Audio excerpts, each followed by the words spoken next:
Sister, if you will allow me, my question is in the Bible, and it's found in Exodus 5, 22-23, and Exodus 6, 9-12.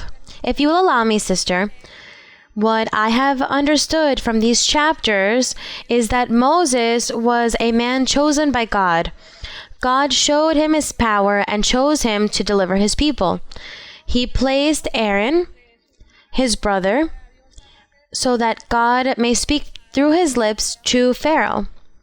Sister, when God told Moses what he needed to tell his people in order to deliver them, was Moses' conviction very little when God would give him the orders? That faith that Moses had at that time, was it not like the faith that Abraham had? Because here in Exodus verse 22 it says, "So Moses returned to the Lord and said, 'Lord, why have you brought trouble on this people? Why is it you have sent me?' And in Exodus 6:12, verse 9 says, "So Moses spoke thus to the children of Israel, but they did not heed Moses, because of anguish of spirit and cruel bondage. And the Lord spoke to Moses, saying, 'Go in, tell Pharaoh king of Egypt to let the children of Israel go out of his land.' And Moses spoke before the Lord, saying, 'The children of Israel have not heeded me. How then shall Pharaoh heed me, for I am of uncircumcised lips?'" Sister, if you, please forgive me if I'm wrong, but when Moses responds to the Lord in this verse, was his faith so little, or his conviction before what God was giving him these orders? Was his conviction very little? Or why was Moses questioning the Lord when he gave these orders, as if he did not believe that the Lord was going to deliver his people? No, not at all. In no moment was Moses doubting, nor was his faith less. Only that, let's consider in that time that God did not manifest himself to man as he does so with us today. God today manifests with dreams, visions, and prophecy.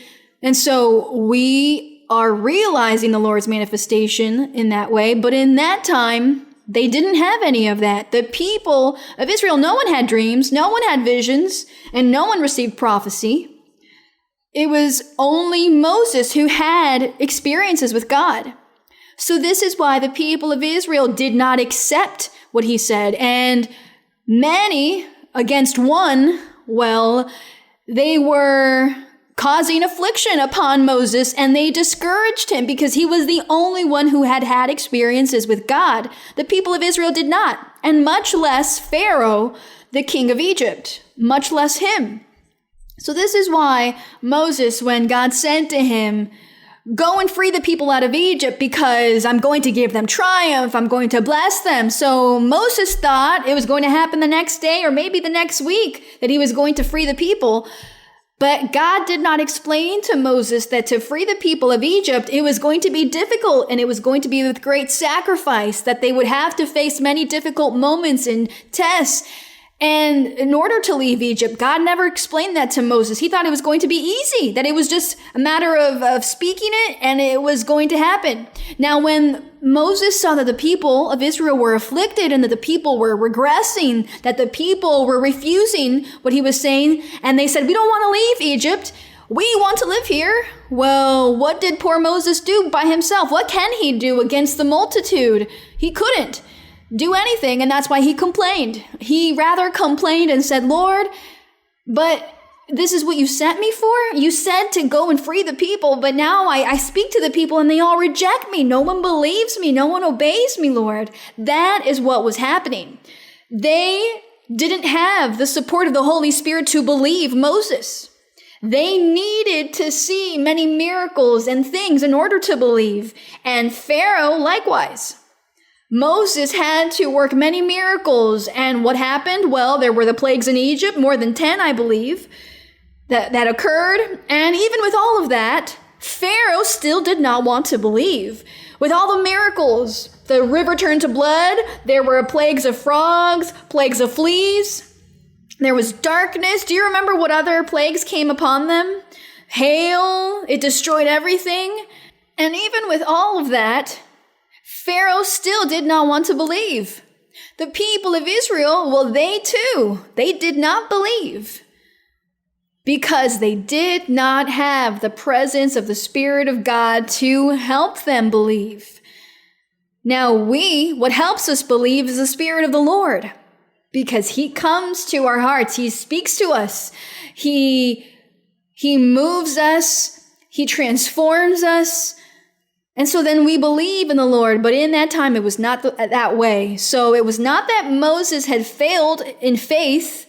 No, he did not fail in faith, nor was he angry with God or did he question God, but simply saying, Lord, how's this going to happen? Me by myself, how am I going to speak to Pharaoh if I don't even know how to express myself? I am not well spoken.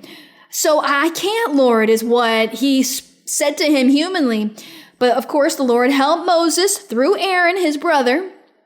And either way, God's plan came to fulfillment, and God fulfilled his promise of freeing the Israelites from Egypt. But Moses, we'll never say that he lost faith. He believed and he knew that God was speaking to him, but it was impossible to go and convince a bunch of people who were unbelieving, rebellious, and hard like the Israelites and also Pharaoh.